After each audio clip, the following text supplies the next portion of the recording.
So what is the chamber, first of all, before I get into that? Well, there's some key numbers. 1,200.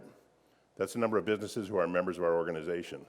60,000. That's the number of employees in this region that they support through their membership. 85%. You might think chambers sometimes can be accessing mainly the larger businesses in the community. 85% of our chamber members have 20 employees or less. And I'd venture to say 80% of them have 10 employees or less. So we're really there to provide services for the gamut of the business community and really to help our smaller businesses be able to act and behave like bigger businesses by giving them resources they couldn't normally access. Before I forget, also over on the table there's a copy of our, I think it's the June issue of The Voice, August issue, excuse me, it's the July issue. The August one is just coming out. And there's a little bit more on the We Build and upcoming events we have as well if you'd like to take those with you. And my business cards are there as well. So let's get into We Build. So what we do with leaders, we determined, well, for many years we've done several things to help grow, develop, recognize leaders.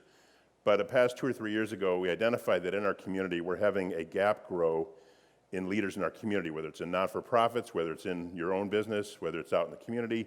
We're seeing more and more people retire, and a pipeline of new leaders stepping up was slowing down. So we made a direct investment in growing and developing leaders. We created a Center for Leadership Development, funded that independently, and started organizing our existing programs and new programs to help inspire and grow leaders.